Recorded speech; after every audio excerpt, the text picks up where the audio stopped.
Hey y'all, welcome back to the Hickson Diaries, where we talk about my life as an American living here in the UK. In today's video, I'm going to talk about something that honestly shocked me when I moved across the pond. The difference between the school systems in the United States as compared to the United Kingdom. Now, just a heads up, I'm specifically comparing public education in the US, also known as state schools here in the UK, district schooling in the US versus catchment areas in the UK. Back in the US, you have to go to the school that is assigned to your home address. It's called zoning or school districts. If you want your child to attend a different public school, you literally have to get up and move house to be in the right district. No exceptions. It's all very cut and dry. Here in England, it's not quite that strict. Yes, there are what they call catchment areas, but that's actually a bit of flexibility. You get to choose and apply to several schools you're interested in, whether it is a primary school or secondary school. And you're offered a place depending on space, proximity, and sometimes even things like siblings already attending. Now, that doesn't mean that you'll always get your first choice, but I was absolutely blown away that you even have a say in it at all. Because as I mentioned, in the United States, it's like, here's your school, take it or leave it. And if you can't afford to live in a district where the schools are better or, there's a better opportunity for your child, too bad. Which, unless you have the means to pay for a private school, which is what they call them in the US, they're what I think academies or public schools here in the UK, you're just shit out of luck. I mean, that's just the truth. School uniforms. This was something that my child struggled with.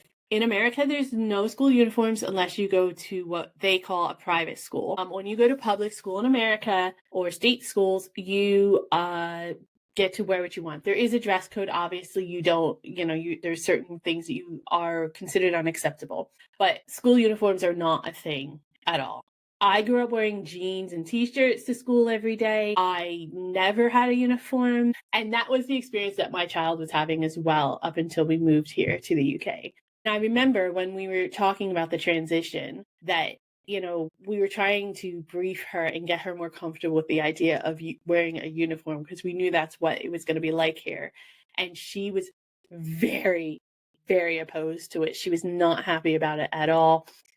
After she picked out her uniform and she went to school for a few weeks, it almost was like because everybody else was doing it, it just became a non-issue after a while. Uniforms here in the UK are standard, even at most state schools, from what I understand, and it is really specific. We're talking blazers, we're talking ties. I still think some things about it are super strict, but in all honesty, I kind of love it now. It takes the thought process out. I just have to make sure her uniform is clean. And there's a lot less pressure, I think, on the kids to dress a certain way or to wear certain things.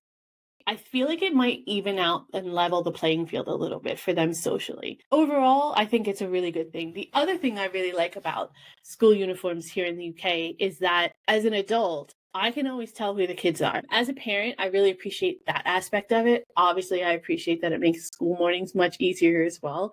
And I appreciate that I don't have to buy new school clothes every year. Standardized testing. This one really hit our family. In America, everything is about standardized testing, and it's so much pressure on the kids. From a very early age, kids are being taught to pass tests, and that things like SATs, ACTs, or state assessment tests are the most important thing in the world. And it's high pressure from the beginning of the school year that you have to make sure that you do well on this test. We're not talking about just high school kids. We are that are about to enter college or university. We're talking about 8, 9, 10-year-olds. I remember my daughter coming home so stressed out at one point because she was taking this test. She was really upset that she didn't do well on it, and she thought her entire school career was going to be over because of all the pressure about this one test. It's really high stakes and honestly exhausting. I as a parent, I'm exhausted. I remember as a student, I was exhausted and always so stressed out about it. And I saw the exhaustion on my daughter's face from this as well. In the UK, students still take important exams. Don't get me wrong. There are things like the GCSEs, which I think is kind of equivalent to the SATs. And then the A levels, which is like basically a advanced placement type of tests. Whatever you do, whatever your next venture is in your life's journey and your educational journey, are kind of determined by these tests, but not in a pressure situation, whereas if you don't pass them, you're going to be a failure in your life. More so as like a guidance for the student of, hey, you're really good at this. If you're interested in it, this is probably what you should be pursuing. Or I know you were interested in medical care, something along those lines, but you don't necessarily have the aptitude, or you need to study a little bit harder and try this again. The structure just feels a lot more focused on the individual and their individual strengths. It's a lot less like constant testing just to reach a certain number. And there's a lot more specialization as the kids get older to give them a chance to really discover what they're interested in, discover what they're good at. In America, it is so industrialized. It's basically just you're taught to obey, you're taught to regurgitate, you're taught to just pass tests and be a good worker and listen to authority. That is basically grooming you for a corporate lifestyle. It's a very just kind of churning out good minions basically in America, and the whole critical thinking, follow your passion, find something that you're good at and make it your career, that just doesn't really happen in America. It's a whole lot of talk, but not a whole lot of substance to back it up. Next up, term dates and summer break. In the United States, summer break is long. I think it's like 10 weeks. You basically start in September for the school year and you end in like early June, mid-June, almost 3 months long. It is long. Here in the UK, the breaks are a little bit shorter, but it's more spread out across the year. They don't have semesters like we have in America. They have terms, and there's like 5 or 6, I think, throughout the year. So it really breaks down that their summer break is only like 6 weeks long, but they have so many more breaks in between the terms throughout the school year. Plus, in the middle of the terms, they have midterm breaks. So in the middle of the term, they still get a week off to kind of refresh and reset for the rest of the semester, for the rest of the term, excuse me. I actually really, really like this because instead of just having a week in the spring, a week for the winter holiday, and then maybe a couple other days for holidays sprinkled in here and there, and then it's massively long summer break, I think it's really, really good for the kids. I think it helps to prevent burnout. And I think that the rhythm is pretty steady for families, for planning and all that kind of stuff. Overall, in the end, from the student's perspective, I think it's better to have these breaks throughout. In the United States, the reason the school system's set up the way it is because of harvest. That's really it. It really stems back that far. It's about the kids being able to have a nice long break so they could help with the farms and harvest back in the day. And that's still our tradition now, and it needs to change. I remember being a student in America, and it just feels constant. Think about as an adult, you're at your job and you don't have a break for like 2 or 3 months other than your weekends. I mean, I lose my mind.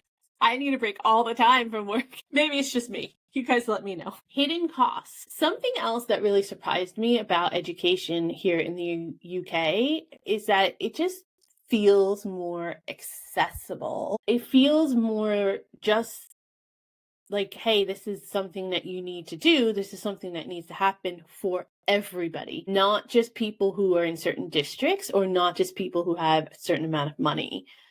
In the United States, even in public schools, you're hit with fees for everything or fundraising for everything. Field trips, sports, yearbooks, supplies, and lunch. So I get that you have a lot of these expenses here in the UK as well. But when you talk about things like pens and notebooks and tissues for the classroom, yeah, that's stuff that we have to pay for out of our pocket as parents when our kids go to school. I remember my daughter getting a list every single year. When you find out who their teacher is, you get a letter and a list of things that teacher needs for the classroom that you're obligated to buy and send in with your kid for their first day of school. So here, from our experience, of course, there is still costs. She's had to pay for some field trips, and she's definitely had to pay for some supplies here and there. And of course, we pay for her lunch so she could have lunch at school, but they're add-ons.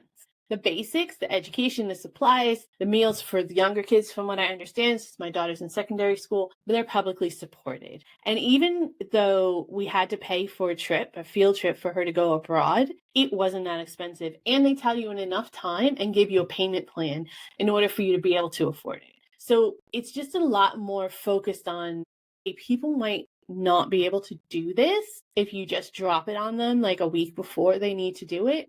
There's a more awareness, I feel like, of the just entire cost of schools, and that the public system actually does support the public schools much, much better here in the UK than they do in the United States. It is a huge relief as a parent.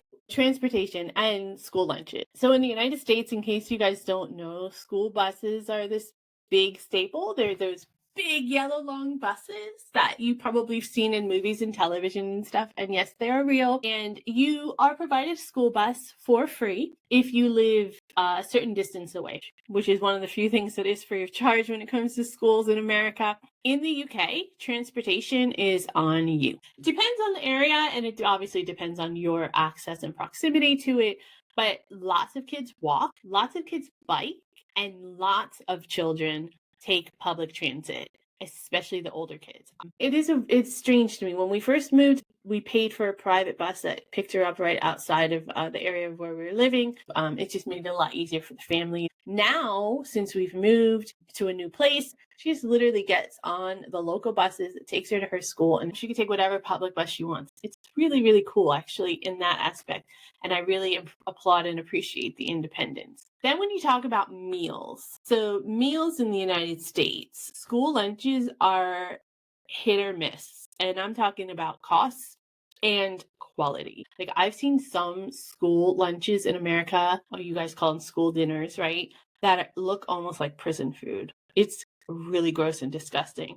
If your child can't afford school, they do have free lunch programs in some areas, but not in every area. It's one of those programs that's being cut a lot for budgetary purposes. In the UK, kids in early years get free meals. From what I understand, we don't have personal experience, but that's what I've been told. So tell me if I am wrong. And many of the schools cook for the kids. Of course, it's not gourmet food or anything like that, but it's definitely not prison food.